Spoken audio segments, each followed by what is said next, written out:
Hello, everyone, and welcome.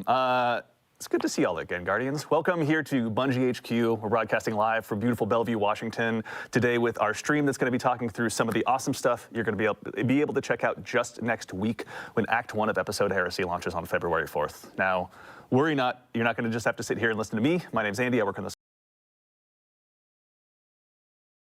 to go ahead and share some of the finer details of all the cool stuff we're going to be checking out today. So, to not waste any time and show you all what you came here to see, let's go ahead and introduce everyone so we can get to it. First things first, this gentleman to my left, a brand new addition to our show. If you've joined us before, you may recognize his face, or not recognize his face, rather. The one and only Mr. Nico Stevens, narrative architect here at Bungie. Nico, how's it going, man? I'm doing great. How are you doing, Andy? Doing well, thank you. Obviously, your first time joining us. For anyone that may not have followed you on social media or may be wondering what it is a narrative architect does, can you tell us just a little bit about who you are and what you do here? Sure. So I joined Bungie. I joined Bungie back in Season of Undying, like right at the tail end of that, and I've been working on seasonal content from then up until now and doing the episode stuff. Yeah. And I've done a few annual releases here and there, did some Final Shape stuff. People might know my work from Presage or Warlord's Ruin or some of those. Presage is like my favorite exotic mission of all time. I'm not even kidding. I'm a little biased, but I do love it. It's so good. All right, we can talk about that at another time, but thank you for being here, Nico. We appreciate it. Next to him, someone who's joined us in the past, actually. If you joined us for our episode Echoes stream, you probably recognize his face immediately. The one and only Ryan Harris, senior designer here at Bungie. Ryan, welcome back. Hey, how's it going? It's going well, man. Thank you very much. For anyone that maybe didn't join us on the last Echo stream or is just seeing you for the first time, can you tell us just a little bit about who you are and what you do here? For sure, yeah. So I'm a senior activity designer here at Bungie. I've been around since Season of the Plunder. Folks may know my content that I've worked on from most recently the Battlegrounds, from Echoes, and then before that at Sabbath Inspire, and then the Defiant Battlegrounds. Yeah, another one today to add to the best hits, obviously. Absolutely. Yeah, well, thank you for being here, Ryan. We appreciate it. And last but very not least, someone who needs no introduction, a friend to all Guardian kind, a voice of all of you fine folks out in chat, here in the studio, the Youngblood Dillionaire himself, Dylan Gaffner. Dylan, thanks for being here, man. Thank you. How are you doing, Andy? Question number 3. Doing so well, thank you! Exclamation point, period. To that same end, you are the global community lead here. Can you tell the folks at home that may not have accosted you on Blue Sky or anything like that, just a little bit about who you are and what it is you do here? Yeah, I mean, we're listening. I'm that guy. Bread, hashtag meme. But ultimately, yeah, we, on the community team, we make sure to field all your feedback, get our roadmap of comms together for what's in a TWID, how can we set expectations, what's all the cool stuff going on in Destiny in the game or outside of it, too. Yeah. Speaking of outside of it, I want to do a quick shout out to Mactix. We have a Game to Give charity marathon going on right now. Actually, his time slot coincides with ours. So throughout this, we're going to be dropping links in chat to his charity page. Awesome. So if you want to support a good cause, help out the Bungie Foundation and all the people in need, yeah, hit up that link, check out the incentives, and donate some money if you can. If you can't, totally fine. Yep. Spread the word. And hey, do yourself a huge favor while you're out there. Give Mactix a follow. Steal some of his builds. I know I do. I mentioned it last stream. All right, so that is enough about us. Let's talk about the cool things that you guys have been building.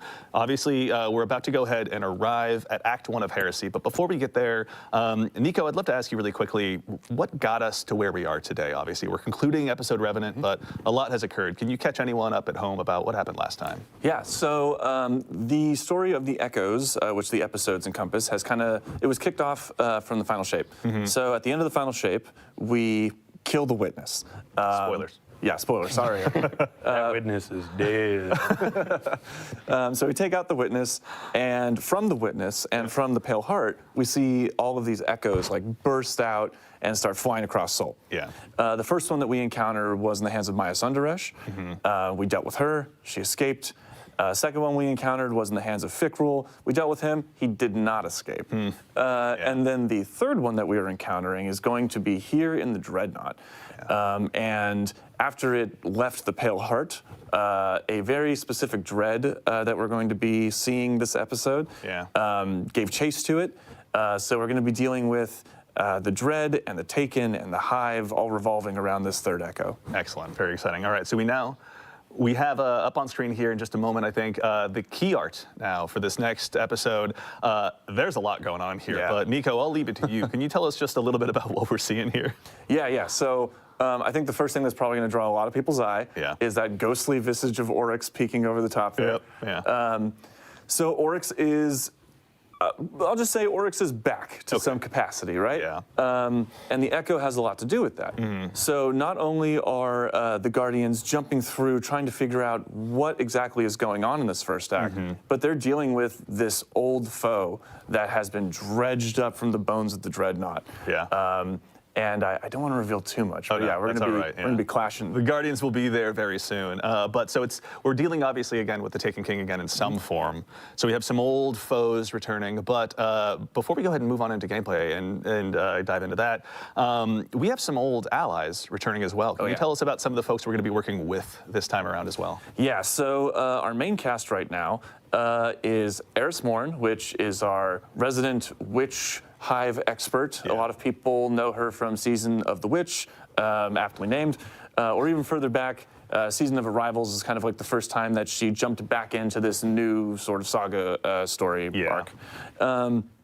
So we have Eris Morn. She is, as I said, our resident hive expert. We have the Drifter, her faithful companion, who's following alongside and helping us kind of pick apart what the Taken are doing here. I think I said at some point before that he always has his finger in the weird of the universe. He certainly does. And there's some weird going on here. Excellent. And then finally, we have Deputy Commander Sloan. And Sloan is our Titan representation here. People will remember her from Season of the Deep or even the Red War. And she has been afflicted with this like Taken corruption that we saw back in Season of the Deep. And she's learned how to sort of hold it back, but also utilize it to make her stronger. So she is going to be teaching us some of that. That's we're going beyond once again. So it's safe to say. So we've obviously got a whole new cast of friends and enemies to go up against. But really quickly as well, something we were talking about a little bit earlier in the show is the player journey as well. It's something you guys are really excited about this time around. Can you tell us a little bit about how players are going to be experiencing some of these quests? So. Okay, so players have been talking a lot about the structure of the player journey and how they'd kind of like to see it shaken up a bit, right? So this is going to be kind of one of our first steps into trying to make that happen in a more tangible way. So you will still notice some of those elements of like returning to a vendor or something like that, but you're also going to notice that we're doing a lot more bespoke, spread out delivery for these beats. You're going to find characters like in the midst of a mission sometimes. There's some new tech that I don't want to spoil. I want players to see it in the game. But there's some new tech having to do with the way that we would holo-project characters in that sort of projection unit that you would find in the helm. We're expanding that out so that it's a little bit more versatile, and it is more cognizant of where players want to be and less about like having to return to this one spot and kind of loop through the helm over and over again. Thank you. Well, thank you guys. Obviously, I'm sure our audience of Guardians who have let Dylan know and his compatriots loud and clear what we're looking for are happy to be hearing that. So that's exciting. Let me go to the helm. Let me talk to this character. Let me go back to the helm. Let me talk to this character. Is there a holo projector somewhere in there? Yeah, that's right. All right. Well, really exciting. So as we kind of move into that player journey, we're going to be working on something called the Path of Resolve. Can you tell us just a little bit about what that is before we dive into the gameplay here in just a moment? Yes. So there is an event that happens at the beginning of the episode, which people will see very, very soon after the launch. And this sort of kicks off. I'm going to choose my words very carefully here. Redacted. Redacted, yes. This redacted event sort of kicks off Sloane's motivation for teaching us about the Taken power that she has been holding back. And so that is the path of resolve here. She's going to be teaching us how to fight fire with fire. We're going to be going into the Dreadnought, taking some control of that Taken energy, taking some control of those old hive magics, and wielding them using our light and using our paracausality, wielding that new power against our enemies. Very nice. All right, we're going to be obviously keeping Sloan very busy with that. But speaking of, we actually have our requisite local fire team here in-house in the activity as well. Ryan, this is the Nether. This is the new activity that's going to be arriving with Act 1 of Episode Heresy. Can you tell us just a little bit about what this is for starters as we go ahead and kind of dive into it? Yeah, so the Nether is a 3-player activity, and we are back on the Dreadnought's patrol zones. And we'll be exploring the Dreadnought, rooting out the Taken hive and dread corruption that are taking place, and taking hold inside the Dreadnought itself as we go through these spaces. And the Nether itself is a uniquely different type of activity. We're really trying to baseline some inspiration for this activity was looking at Shattered Realm, the Coil, and of course the Dreadnought's patrol spaces. Of course, we are in the Dreadnought. Yeah. And yeah, so just for starters, what you're actually doing inside the Dreadnought is baseline. The patrol zones are randomized and varied. The encounters inside are varied and randomized as well. So time over time, when you launch into the activity, it's going to be a different starting bubble, different encounters, and different events and objectives for you to engage with and accomplish as you're exploring the Dreadnought itself. Yeah. What kind of like modifiers would you say players are going to go up against in here? Because surely they're not just going to go into the Dreadnought and get a warm welcome necessarily. Yes. Yeah, so the Nether has some very unique modifications to it that we're experimenting with. So first off, players do not regenerate health. And to compensate for that, we are doing something special where we're providing players with plus 300 bonus health baseline to their original HP values and plus 75 shield value. So alongside that, we really want to make your health regeneration or your health as like a resource as you're fighting through this, as we are looking at this as a very rogue-light experience, and we need resources to contend with to make and hit that rogue-light. Emphasis on light there, of course, because this is still a very uniquely Destiny experience. Yeah. And we have a lot of things contributing to that as well. So we do have ammo scarcity as well, so players won't be getting as much ammo, but there will be ways and avenues to get health and ammo drops in the activity, as well as boons that will improve your power over time as you engage with the activity. Nice. That progressive sort of idea of like power and building up how strong you are as you're moving through the Nether, that roguelite experience, it's also reflective of that narrative of like building yourself up, pushing deeper into the Dreadnought. The Dreadnought is resisting you. It's trying to make sure you can't like move towards the Echo and figure out what's going on. And this is you finding ways to like pierce the veil and move beyond their barrier. New foes and new challenges obviously warrant new strategies along the way as well. Absolutely. And then you saying like ammo and health is kind of like a resource. So you're not seeing it drop off of enemies and stuff like that, but there are things that you can find like a resource and collect and all that. Yeah, so we have destination materials. We have urns and pots kind of placed around everywhere, and also destination chests that players can find. And when you break these destructible pots, they'll explode into like a rain of health, ammo, heavy ammo, sometimes boons, sometimes revive tokens. I forgot to mention we are using revive tokens here as a resource as well, so you really need to manage, but like there are avenues to get more revive tokens. There is more avenues to get health and ammo. So we really want players to explore the Dreadnought and encourage that exploration by looking for these urns, looking for the chests, and like searching for those boons, because there's multiple avenues and like ways for players to search out and go get them. Yeah, and I mean that resource scarcity is really going to make you want to chase those down, and I can imagine that health is a sight for sore eyes.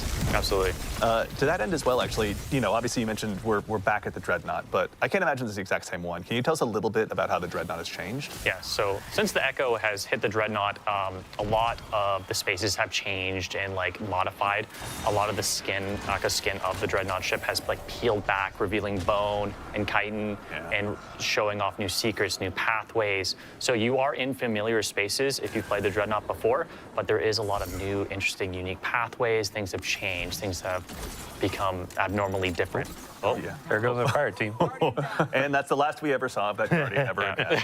As mysteriously as they arrived, they were gone. And we've kind of like, for players who are wanting that explorative aspect, right? We've kind of like separated out the modes a little bit. So people can go in and they can explore the Dreadnought, but people who are like looking to just bust through the activity and get loot, they have a different match-made mode, right? Absolutely. So the Nether has currently 3 modes.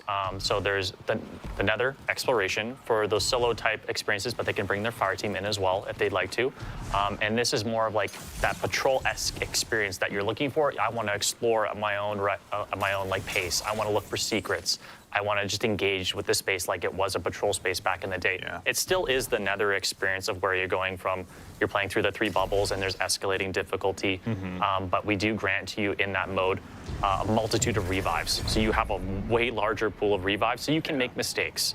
It's just for those players who want to like explore at their own whim, play at their own pace. And then additionally, there's also damage modifiers for those players when they're engaging with bosses as a solo player, so they can actually tackle those hurdles as they come. Nice. And also some modifiers on like how many enemies are spawning, so they don't need to like get swarmed by every single enemy in the world. You can really take in the skybox for a little while and hang out with your buddies. Yeah. And then additionally, if you do get lost, because this is, we didn't want to overclutter the spaces with objectives, because there is a lot of things to do, and there's a lot of different things to do in every single bubble and location that you go to in the Dreadnought. If you do get lost, you just pop open your ghost, and there'll be a bunch of star objective icons that'll like let you know where you should be looking and where you should be going for the next spot. Additionally, talking back to those different modes, we do have the match-made mode on advanced baseline difficulty, and then we do have expert as well. Very cool. Okay, so plenty of challenges for the Guardians that want to undertake those. Make sure they're pushing not only themselves, but the opportunity to get loot as far as they possibly can. Absolutely. And on that loot note as well, every time you complete a bubble, there is a chest checkpoint, so you do get loot checkpoints essentially. And like the average runtime for like a bubble is 8 to 12 minutes, but you do get the most loot by completing the entire activity as a whole. Got it. But there are checkpoints for players who just want to jump in for like 8 to 12 minutes, hit that loot checkpoint, like, okay, I'm out for now, or players who want to just like rush through it and get all the loot at every single end of every single bubble checkpoint. Very cool. Okay. All right. And then also, I think, in addition to the modifiers we're talking about, the boon system is one that I heard you mention a little bit earlier. I'd love to actually kick off the conversation about that. I think we maybe saw the folks in chat that were eagle-eyed that were keeping an eye on the modifiers may have seen something a little bit earlier before. But can you tell us a little bit about the boon system? Yeah, so the boons here are, we have a multitude of boons. We have minor boons, major boons, and corrupted boons. So minor boons are minor stat increases that are pretty much just increase your power and incrementally stack. They can stack up to 10, and they're just like the typical like increased light damage, increased darkness damage, movement speed on kills. Some are like based on health and regenerate health and are typical like mobility increases, but like things that'll make you stronger over time and allow you to tackle the more difficult bubbles as you approach them. Yeah. And then additionally, we have major boons. Yeah.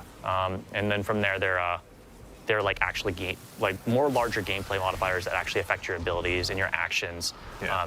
And of course now, we do have Eric. That's right. Yes, actually. So anyone at home that may have noticed, our good friend Nico, please give him a shout out in chat and let him know that you love him, has stepped out of the scene for just a moment, and we are now joined by gameplay feature lead Eric Smith. Eric, how's it going, man?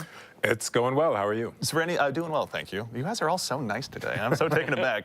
For anyone that may not have seen you in the Vidocs or anything like that, can you tell us just a little bit about who you are, what you do here at Bungie as a gameplay feature lead? Yeah, sure thing. So I'm Eric Smith, gameplay feature lead on Destiny 2. So I help create the game's abilities, kind of anything the player can do, the game feel of the game, build crafting, kind of general sandbox stuff, and kind of make the controller disappear into your hands while you're playing. Yeah, the many tools we use, you're helping go ahead and make sure that they're all available for us. For the mouse and keyboard as well. Right. I'm just sitting there tapping on an empty desk. That's how my Trials teammates feel. So, we're talking about the boon system. You obviously had a big hand in this as well, rather. Can you tell us a little bit about, what this system is for and maybe about the boons the players are going to have available? Yeah, so there are a bunch of boons available. There are the minor boons that you mentioned, and then there's the major boons. So the major boons are more gameplay affecting, and they will do things like, kind of like we saw in the Pale Heart with the Traveler's Blessings, right? Where you pick something up and it kind of gives you a new ability almost. One of those in the Pale Heart was Solar Slide, where you run and slide and a solar wave would go out and blow things up. Yeah. In this, we have Solar Slide as well, but we also have Stasis Slide, where you run and you slide and a big stasis wave comes out and makes crystals and freezes things, and you can blow them up yourself. And there's stuff that is going to allow you to heal more effectively. There's looks like, ooh, this one's interesting. Reduces damage per piece of episodic armor worn. Oh, cool. It is quite significant boost as well. Yeah. Yeah, so there's a bunch, and then finally we have the kind of kiss curse boons, as we call them, but they have an official name. What was that? The corrupted boons. And Here we go. We're looking at one right now. yeah, so these corrupted boons are offered at the same time as major boons, as players can only obtain 5 to 6 major boons / corrupted boons per run through. Those are granted to players once randomly at one of the 3 encounters inside of the bubble, and then again at the end of the bubble once they complete it. And there's some ritual loop stuff too that will allow them to get another one at the start of a bubble or the start of a run through. But these Kiss Curse or corrupted boons, as we call them, essentially give you a great bonus or increase to a specific thing at the cost of a major negative. So one, for example, here that I'm really fond of is Glass Cannon, which increases all damage massively, while also increasing all the damage you take. Yeah. So, which is also, that's the dev name internally, isn't it? Yeah, that's the dev name. So if you don't find one specifically named Glass Cannon, we are obviously, we hang out in our own Word docs and Excel sheets quite a bit. Yeah. So, yeah, that's true. And that one is interesting. It's an interesting choice that you can make since the kind of like the risk to reward ratio, right? Because you have non-regenerating health in here, you really have to come at each encounter with that kind of mindset of health as a resource. It is. And make sure that, if I take damage from this enemy or that enemy, it has the potential to stick with me unless I can find a healing source. You really got the fire team option too, where it's like every time you're offered those major boons, your teammates can also choose different ones. So it's like, oh hey, 2 of us are going to do that glass cannon, or external. And then another person is going to do, oh hey, every time I do a finisher, things are volatile around me and I get my grenade back. So I can spam more of those, keep you a bit safer when you get swarmed by things. Yeah. So And it's also good to know on the health regeneration aspect, the gameplay and sandbox team has tuned a lot of the abilities and weapons that do heal players, so they're not extremely overpowered. So there's been a wide tuning pass on all of this entirely. So you're going to see when you're trying to heal up your teammate with one of our new support auto rifles. It's going to take some time, but it does work and it is very efficient and very helpful, especially the abilities. So you're definitely going to want to spec into healing builds. Oh, man, I have to just give a shout out to the team on Season of the Deep. We were going deep into the oceans of Titan, and now it feels like we're going deep into space, and the pressure you can feel. Tentacles taking energy. They knocked it out of the park with the vibe here. I'm feeling a little claustrophobic, but also just getting pulled deeper into the labyrinth, right? Yeah, absolutely. So, in addition to, there's obviously modifiers you're going to be facing as a Guardian, as a fire team. There'll be boons available to you, but this episode as well is going to bring with it a bevy of new gear between both armor and weapons. Now, obviously, for the keen-eyed Guardians in chat who are watching, there's obviously some seasonal armor, some episodic armor sets that we have here that you can go ahead and check out firsthand. But I think, kind of in the spirit of this activity and build crafting, let's talk about some of the weapons, actually. There's one here on screen, obviously. This is our new support frame auto rifle. Given that health is such a precious resource in this activity, Eric, can you tell us a little bit about this one? Yeah, so this is Adamantite. This is our new Strand support auto. And it has some really unique features. One of those is that when I heal enemies, so these support autos, there's 2 of them in the game now. When I hip fire at an ally, it will send out kind of healing rounds, right? And then if I need to, shoot an enemy right next to that ally, I can just ADS and go full offense, right? But the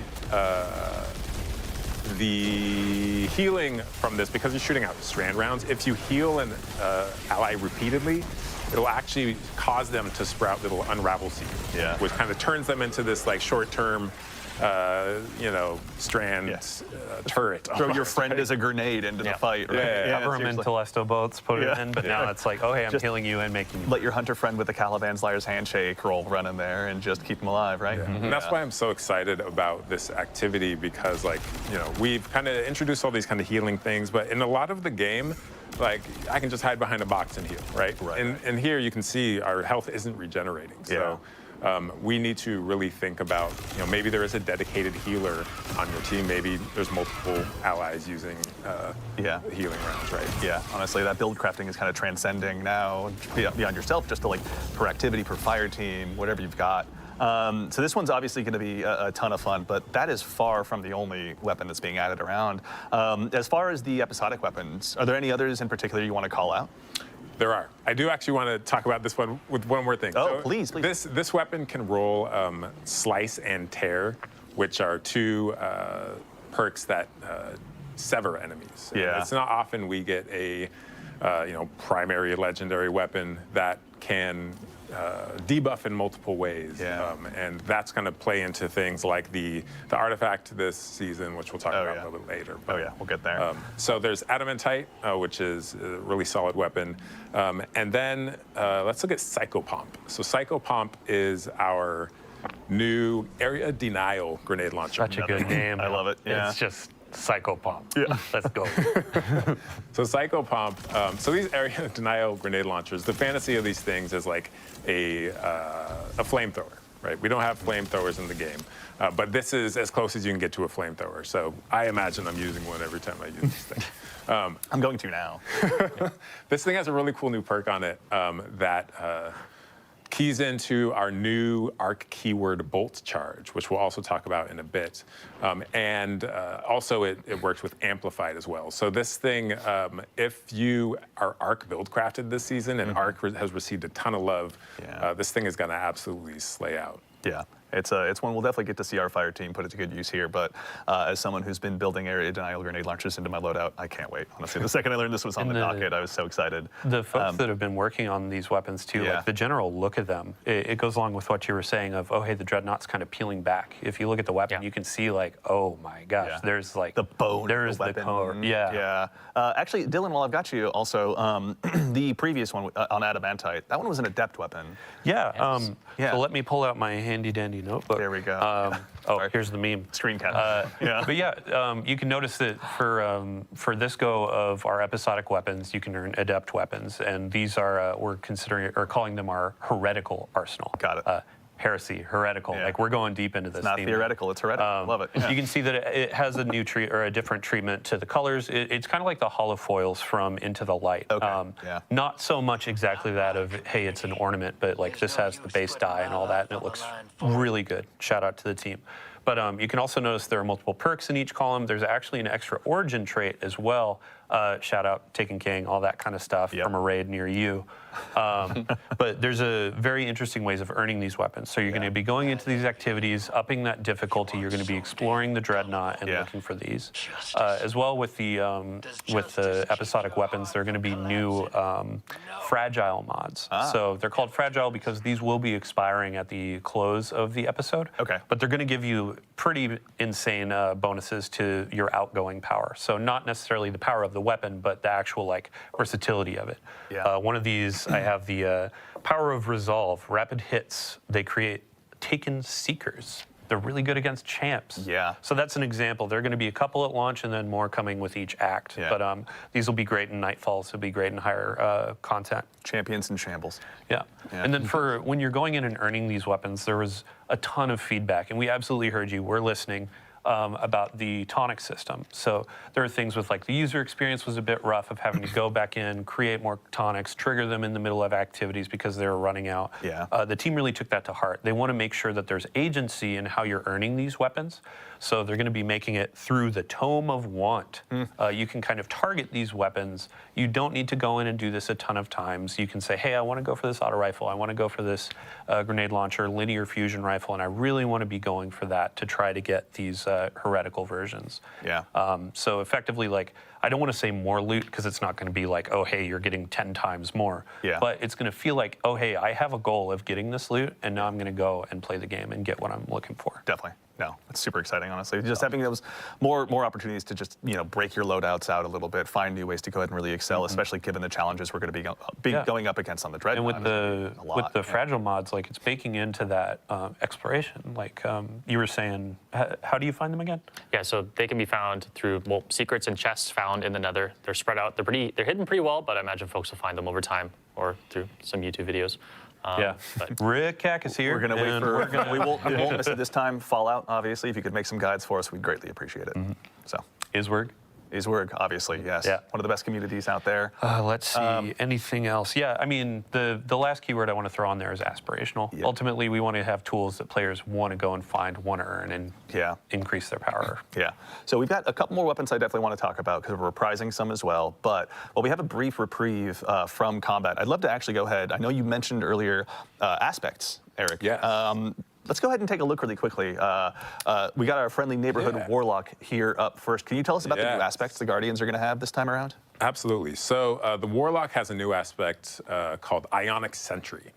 And Ionic Sentry, when you defeat targets with kinetic or arc weapons or arc abilities, you kind of charge this thing that you see in low gauge on your screen, much like Gunpowder Gamble, if you're familiar with that. Absolutely. When that's full, it grants you a bonus grenade that you can then throw out. On impact, it blinds anything nearby and then spawns this like little arc turret, right? That zaps things, chains to different things. And every time it zaps something, it accumulates a stack of bolt charge. So bolt charge is our new arc keyword. And what this does is when you have a stack of bolt charge, any damage you do, it's going to give you additional stacks. Once you hit 10 stacks, your next ability damage is going to, create this giant lightning bolt that comes out of nowhere, hits the ground, and just like fries everything nearby, right? What Ionic Sentry can do is not only generate the stacks, but because it is ability damage in itself, it can expend the stacks. So you send this thing out, and it is doing work. You're throwing a meat grinder at them, basically. An arc-flavored meat grinder. At anyone foolish enough to cross it. But also, I mean, given that's going to be using the new keyword as well, like it's not just going to be for mobs of trash. It's like you can throw this down against the big bosses and obviously have it blind them and do all sorts of stuff. Yeah, this is great against bosses because any healthy targets, it's going to be continually zapping them, granting you those stacks, and then discharging the stacks as well. All right. It's like an offensive version of the Stasis Warlock turret, too. So it's like, let's say you stack them and you're going into onslaught, so you have your freeze. It's like, I need these enemies to leave me alone. And you come in and you're like, it's time to, we're going to boil them, mash them, stick them in a stew, man. They're gone. Sure, but it also, if you are in trouble, kind of like the Stasis thing, like let's hit the pause button. The blinding aspect of this, I can just kind of throw it out and smoke bomb and hide, right? If I need to, All right, so Warlocks obviously have a brand new tool to add to their toolbox, but the other classes do as well. Which one should we show them next? Let's stick with the arc thing. So let's go to Titan. So Titan, we have Storm's Keep.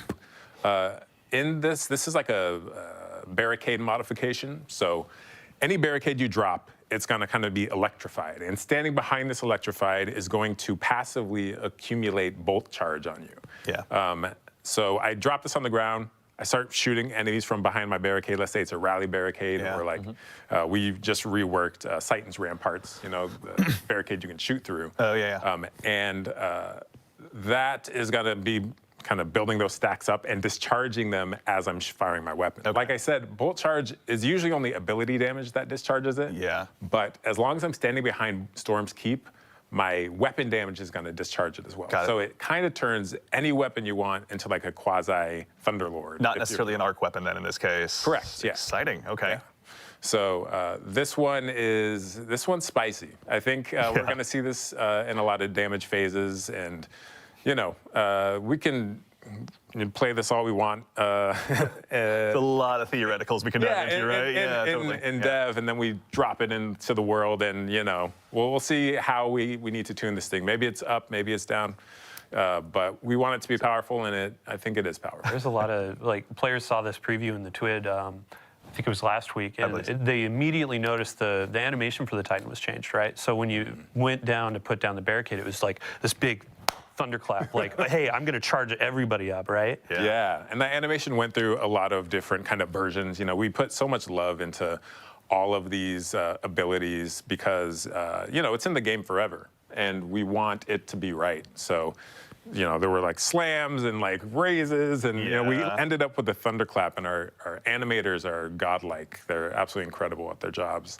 But then it's animation. It's like the VFX artists have to time everything to the animation, and then the sound design people have to time it to that, and then the test has to make sure we're not breaking anything. And it's like we so much work goes into even one aspect like this, and we're really excited to put it in players' hands. Yeah, it's a coalescence of art and science that you guys do that consistently blows my mind. But now we've got obviously one more for our friendly neighborhood hunters like myself. Yeah. as well. Best for last. This one will be able to get you out of sticky situations as well. So yeah.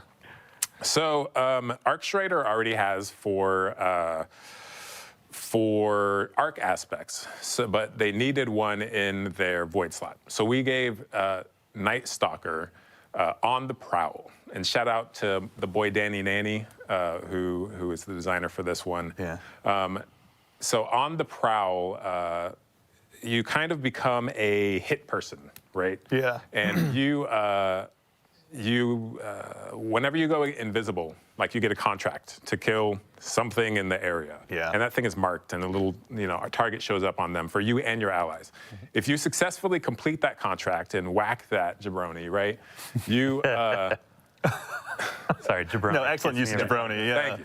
So it's canon now, everyone. So I whack a jabroni, whack a jabron, and then what happens is my entire team gets some energy, right? And this is kind of a callback to Heart of the Pack from the old Night Stalker.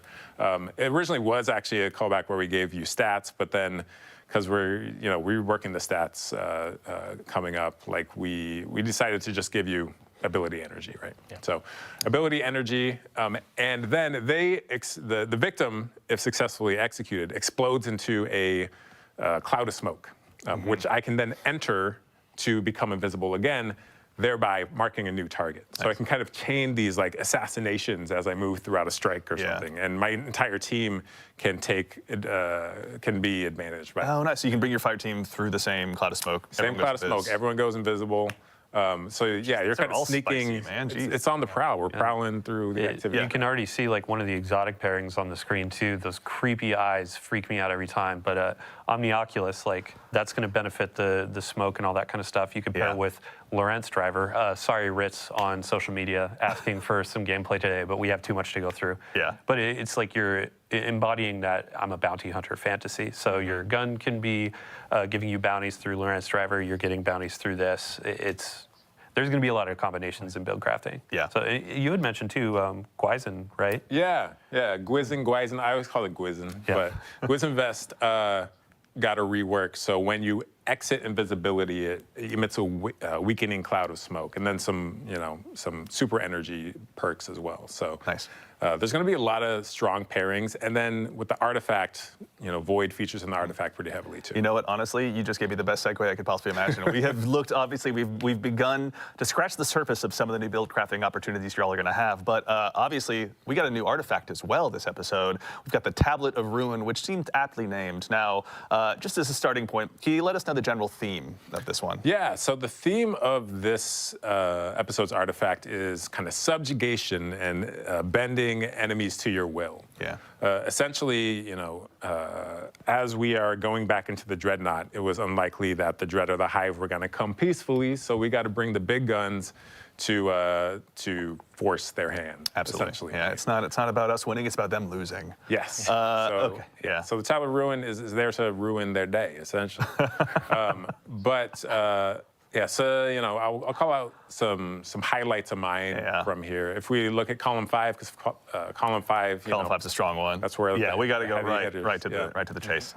We have Void. Which one is it? It's called Void Flux. That's it. Void Flux. So defeating weakened targets with a Void weapon applies volatile to nearby targets, and then you pair that with the column 4 Maligned Harvest, and rapidly applying volatile causes your next instance of Void weapon damage to weaken, which then feeds back into the other one. And it's like if you can get this this engine going, in a crowded room, it's nasty. Me and my fellow Fighting Lion addicts are going to have a really good time with this one. I can already tell. The Fighting Lion subreddit, I want to see some clips. And then I also want to call out Horde Shuttle in here. Please. So Horde Shuttle, damaging unraveled targets with a weapon, occasionally spawns a Threadling. This is really good for your strand builds, especially against high health targets.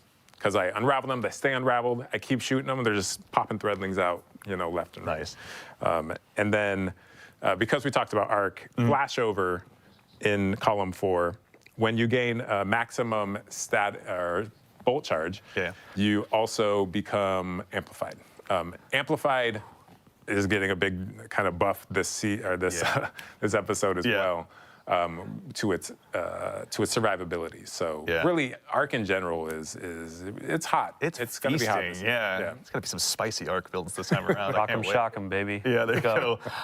Yeah, that's end too. Dylan, can you walk us through some of the stuff in the first column as well? We're going to have some new champion rather mods to take out. Yeah, so I mean, like, there's all these really ability-focused items, which is great because there are a bunch of anti-champion keywords in there as well. Yeah. But let's say, like, hey, we're going in, we're doing a Nightfall. You can see actually there's anti-barrier sidearm for the first time in years. Like I think that was around for one of the first Grandmaster rotations, and it was like, what sidearm? Right. Dust off the call. Now we have rocket sidearms. We have Forerunner, so you can be like popping the shields, throwing the grenades, that kind of stuff. Anti-barrier sniper, that was a favorite from the past. We just did a big rework on glaives. The team did a crack job on there, so unstoppable there. And then up at the top, you can see machine guns, and then linear fusion rifles and fusion rifles are getting the unstoppable. And then in 5th column, you'll see a perk that players may enjoy of particle It's back. reconstruction. I'm so excited. I mean, I just got my hands on the Vex Mythic Last finally. Thank you, Malachi. After all of this time, honestly. So I have a hunch I'm going to be putting those in the main rotation pretty quickly as well. You don't have Vex yet? Oh, yeah. Okay, don't rub it. What about you?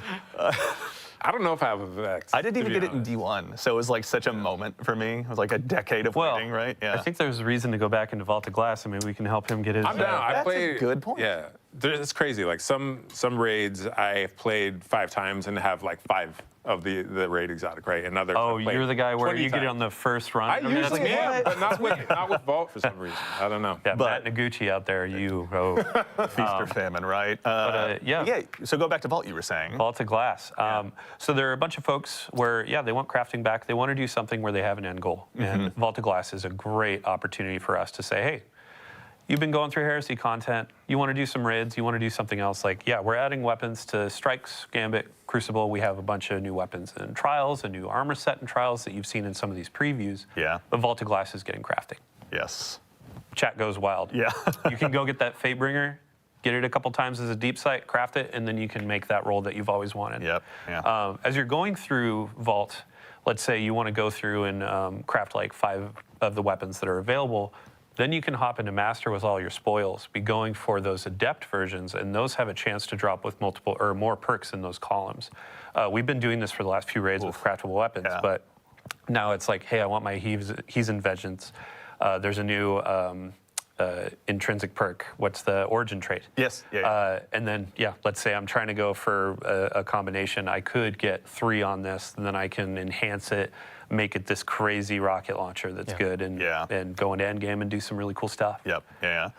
So we've got another weapons. I know I mentioned some reprised ones, but actually, as long as we're hanging out here in the menus, Eric, I'd actually love to put you on the spot again and talk about just some of the exotics that players are going to be able to go ahead and acquire this episode as well. Let's start wherever you'd like to. Which one would you like to kick it off with? Let's look at Barrow Dyad. Barrow Dyad. I was hoping you'd say that. So Barrow Dyad is Is that a gun? Is that a gun? Is that actually a gun? It's hybrid gun for his our team does not mess around, man. That's so cool. So this thing is a strand submachine gun, and it is also a monster in combat. So this thing, as I deal damage with it, it generates this resource called Blight. And next time I reload, whether it's manual or I just run out of my mag, it's going to convert that Blight into these strand seekers that next time I pull the trigger, it's going to fire those out, and they're going to bounce between enemies. Here we go. Yep. So we got some gameplay of this right now, actually. So, but you can also see it. Just juking everything. The Grim is a paid actor, obviously. Tonight is snow. You can also see that this thing auto reloads over time. So this thing, rumor is it's partially sentient. It has its own wants and needs. It wants to kill. Yes. And if you satisfy it, it's going to reward you. So look how fast that ammo comes back. So what you can actually do is play this mini game where you are trying to shoot enemies to build up that Blight. And then you can pace yourself to auto reload to build up more Blight, and then manually reload to load all those seekers into your mag. In addition, it has this perk where dealing damage to 3 different enemies generates, in a short period of time, generates a large amount of blight. Very nice. So, Okay, so equal opportunities to go ahead and clear out crowds, but also to just burn down the big bad that might be standing in front of you, or whichever one's foolish enough to do so. So there are going to be player questions immediately of like, when you're talking about blight and those sorts of keywords, is this a weapon of sorrow? That's a great question. It is not a weapon of sorrow, but you know, I heard another rumor that this thing is a kind of fossilized precursor to a weapon of sorrow. Interesting. But I can't, you know, confirm. Redacted. That's, one of our top 3 favorite words, redacted. Okay, so this is the one, and we won't spoil how, but players will be earning this one this season. It'll have, you know, catalysts and other intrinsics to earn as well, I assume? This thing has a lot of surprises. I don't know where. You can leave it there. Let's just leave it. I like that. Okay. All right. So obviously, the Barodiad will be one that will be getting added to a lot of loadouts across the entire Sol system. But that's not the only one we're going to be taking a look at today. Yeah. Let's also look at our new exotic trace rifle Lodestar. Here we so go. this one will be given to players via the season pass. This is the first primary ammo trace rifle ever. So cool. And so excited. So in hipfire, this thing behaves like a, you know, the trace rifle you know and love. But when you ADS with it, it's closer to a pulse rifle, actually. Okay. When you ADS, you know, your standard pulse rifle has this kind of cadence where it's prap, prap, prap. There's like these kind of spaces in between the rounds coming out. But this thing is more the steady, you know, EDM, BPM. Here we go. Yeah, so players are seeing it now. Yeah, we're womp, womp, womp, womp. Yeah, womp, that's right. Yeah. you know, and it's like it's nonstop until you run out of ammo, right? So we got burst sidearms, burst hand cannons, your pulse rifles, and now we got a burst trace rifle. I love this kind of stuff, man. Yeah, so outside of this unique firing behavior, as I deal damage with it, you can see down in the bottom left corner we have arc alignment. And what that's doing is charging the coils of the weapon. Once it's fully charged, if I press and hold to auto reload, or sorry, special reload. Oh, right. As I hip fire, I jolt anything I hit. So the jolt is a debuff, right? So you can kind of charge this thing up, auto reload to go into the other fire mode, and then kind of sweep the beam across a bunch of enemies, jolt them all, and then paintbrush of death, this thing. And then the final perk this thing has is when ADS'd, any time you defeat a arc debuffed enemy, they explode into a blinding explosion. So it's this loop where I can charge it up, I jolt enemies. I defeat the jolted enemies with the ADS shot, which explodes and damages more enemies, which charges it up. And it's the loop continues. Honestly, This thing has, I think, a really high skill ceiling. And this is just this one weapons loop. There's obviously all the different artifact mods. There's all the new aspects. There's the new gear we're gonna have available to us through the Dreadnought. Theory crafters, update your spreadsheets. The time has begun. You can. There's some big brain combos you can pull off. Yeah, and I will be counting on stealing all of them. All right, so we also, really quickly before we move on, we have some new armor as well with Trials. Dylan, can you briefly tell us a little bit as well about the new updates to Trials and the new armor? For sure, yeah. So I mean, we'll still have Heresy gameplay on here, but as I was saying, like once you're kind of like, oh hey, I've been playing that for a bit, I want to go play my core rituals like Nightfalls, Crucible, that kind of stuff. If I want the endgame PvP experience, Trials is getting kind of a rework. It's mostly focused around the Lighthouse experience. So the main goal, big shout out to Mercules on the team that's been working on this for a while, and then Test and everybody too. But what is a Trials experience when it's not flawless or bust? Right. What is something where, as a lesser skilled player, somebody that just wants to go in and play some like elimination, get in, get some rewards, and then also visit the Lighthouse and see our friend Saint? So ultimately, it's framed more around streaks. So you don't need that flawless 7 games in a row ticket to go up to the Lighthouse. Now it's more, oh, hey, I won 2 games in a row, lost a couple, but ultimately got 7 over time. Now I can go to the Lighthouse, open that chest, and then get some cool rewards. So we had a big, an emphasis on big article go out about Crucible. There's some comp changes, there's a bunch of matchmaking stuff, but also Trials is our main game. Or main focus for that. And you can see the armor that you get on there. you'll be getting these pieces like once a week or Yeah. a couple times a week through challenges or opening the chest. Nice. But we're going to that kind of Osirian, that Egyptian theme again, and these text shaders great. It's Yeah. one of those pieces where, okay, I'm going to be spending a couple weeks in here to fizzle. Oh my gosh, don't carry me, teach me. Yeah. But yeah, even Just if don't you're- go up against me while you're out there. If you could do me a solid, yeah, that'd be great. even if you're not high skill, it's like you can earn these armor pieces. The Yeah. cool cosmetic bit is like, oh hey, as a high skill player, I still want that representation of what Flawless used to encapsulate. So if you hit a 5, a 6, a 7 win streak and go open that chest, you're unlocking different glows. You're getting different cosmetics like ships, ghosts, the sparrow. Or a farming time. Right? That's right. And then afterwards, how long of a streak can you go on? We're going to have a new emblem tracker where it's like, oh man, I went on a 25 win streak in trials. I'm kind of hot right now. And then Said you have, Andy never. yeah, Andy saying, hey Dylan, you want to play Discord? And I'm like, sorry, I'm a bit too busy. It's all right. We get it. You're a big deal. But I'm not a no, big thank deal. you. Honestly, in the interest of being busy, thank you and yours. Obviously, putting together that article. If anyone wants to see all of that in painstaking detail, it took a village. So Dylan, to you and the PvP Strike team and everyone, thank you a ton for getting all that information together. I know we have one more topic to move on to, but I'm realizing in my notes I didn't quite get to speak to the reprised weapons. Let's call out a couple before we move on. There's one in particular I'm actually pretty excited about. It's the return of probably one of my favorite pulse rifles. I've been watching a lot of TikTok. Our friend Epic Defender out there is running Fighting Lion and, Cold Denial. So I've gone ahead and personally dusted off my Cold Denial, which is now also making a return. So if you don't still have it from Season of Arrivals, now's your chance. Dylan, we were talking about this a little bit earlier. What's your favorite role for this one? Well, so back in the day, I always made sure to have Head Seeker, and it was kind of a niche perk back then. It was like, oh, hey, it helps with one-on-ones a bit. Right. But it has been buffed over time. It's been a while since Season of Arrivals. So I'm going to be going for Head Seeker again on this baby. And like, one of the cool things is that all of the reprisals are going to be dropping day 1 of Act 1. Cool. So you can go and get this. There were a few others that were mentioned, or I believe you're about to mention. Another one. Yes, that's right. We can honestly, I can talk about, or wait, my favorite role of the next weapon. I don't care about your favorite role. Okay. Fair enough. You know what? go. No, that's fine. You know what? Message received. I'll leave that for my What is your inventory favorite alone. role? Because we debated this. Well, there's, Come on. all right. It's very close. It's Zen Moment Head Seeker, but Okay. No, that's good. It's just a 2-burst machine. But another one I want to call out, one that's so well beloved by the community that a member or a content creator in our community named themselves after it. Whispering Slab Enjoyer. Whispering Slab is now also getting reprised as well. So there's going to be a lot of opportunities for y'all to go ahead and add this one back into your inventory. Is there going to be any new roles added for this one as well, Dylan? Anything exciting? Yeah, I mean, all of the weapon roles, they're going to be a bit revamped. There will be some heavy hitters from the past, but also new perks have been introduced over time. Yeah.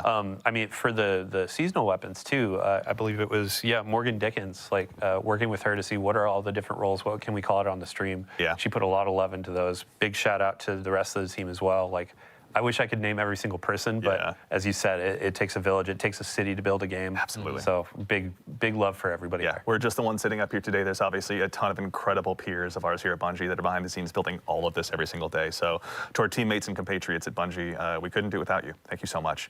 Are there any weapons you're looking forward to? Ooh, yeah, let's really quickly check. Oh, I'm looking forward to all the new Dreadnought weapons. They look so gorgeous, especially the new support frame. So I'll be rocking that through my run-throughs of Nether, just like watching our playtesters like run through the final bubble there. They were struggling and they need some healing. Yeah. So I'll be rocking that, healing my teammates. You're a better man than I am. Yeah. But we already knew that, obviously. Eric, any one last one that you want to call out before we move on? That Whispering Slab is just so sexy, man. Isn't it? Like, honestly, just what a like distinctive bow. Like, how do you? It not is. love it? It's just like a big flat thing with a string. It's like, I don't know. You know it means pain when you see it. Honestly, It's true. Yeah, absolutely. Do you shoot arrows from it, or do you just take it and hit people with it? Dealer's choice. Obviously. Depends whether or not you're a Titan.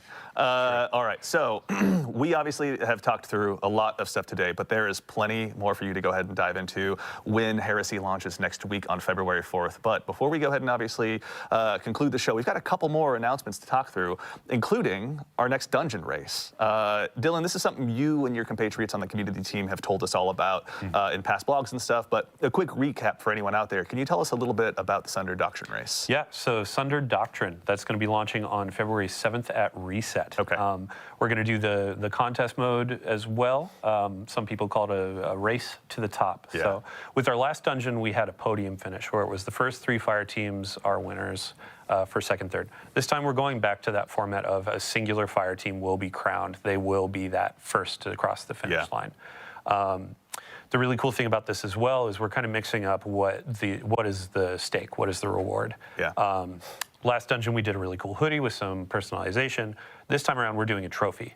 It's going to be cool. Nice little trophy. It's not a kit or not as big as say the raid title belts that you get, but it's going to be something that's very special, customized, like unique to this experience. Yeah. Big shout out to Joe, to the Raid and Dungeon team, and then also. Let's see here. Sorry, Henshin Scrap. We're going to be partnering with them to create this trophy, and we'll have a picture of it in a TWID next week, or maybe even later this week. Yeah. But yeah, it's going to be something that represents this dungeon, and it's going to be pretty fun. That's super exciting. So, and also, our friends on the Good Super Products team have been hard at work making sure that all of us that dive in, because I've never done a contest mode in my life, I'm not brave enough. There is some stuff to go ahead for the Guardians to go ahead and earn as well. Dylan, can you tell us a little bit about what we're seeing here too? Sure. Yeah. So on the screen, this is going to be earnable just by playing through. We have a new. I love this note sheet, man. Work shirt. So work shirt. It has a hood, but it's not the hoodies of old. This is going to be a new thing. A work shirt that you can earn. The wristband was a pretty big winner for players. They enjoyed earning that last go, so we have that again. And then we also have our Bungie rewards, the title pin. So go in, do all of the challenges, the triumphs, I believe solo as well, which I applaud everybody that does solo dungeons because it's just insane to me. Yeah. But you can earn these this pin to represent how hardcore you are. Yeah. And then we have just general pins and rewards that you can get as well. Very cool. So and mortals like I can go ahead and get my hands on something as well, right? True. Like, and then these are outside of like contest mode. So contest mode, you get that unique emblem in game. With normal mode, there will be an emblem, there will be those rewards, weapons, etc. But then some things out of game as well. So awesome. To get into the contest mode, 1995 is the recommended power. Okay. Outside of that, it's like if contest isn't your thing, once that fire team finishes first, then we open up normal mode afterwards. So. Cool. But either way, contest will be available for that first 48 hours. First 48 hours too. Awesome. And then if you want to join in with the community and have a watching experience, we have the Dungeon Zone hosted by CB Gray and Evan F. Couple of legends. Yeah, big thank you to them because this is going to be a community-driven kind of like, hey, they're tracking a ton of teams that are vying for that first place. Yeah. They're going to be hopping through that. They'll have some pre-show stuff that's really fun to watch. We'll also have Twitch drops. We'll have unique emblems to earn through that. So yeah, tons of folks to watch, and then tons of gameplay to jump into on the 7th. That rules. I can't wait. Excellent. Well, everyone as well, if they need to find this was in a previous TWID as well? Yeah, so we have a previous TWID. We're going to have another TWID just before the 7th to walk through this again. And then we also have like the terms and conditions for the dungeon race and all that. That's on help.bungie.net. So. Excellent. Very cool. All right. Excited. Can't wait to tune in. CB Gray, Evan F. Can't wait to go ahead and see what you got in store for us. But now we have one more item to speak about. As has become tradition in these streams, we've got one more thing to go ahead and show you. Now it's time to take a first look at the newest collaboration that's going to be coming to Destiny 2. And this one is joining us from a galaxy far, far away. Chat, I'm going to keep an eye on you. I'm sure you're going to start going nuts soon, but that's right.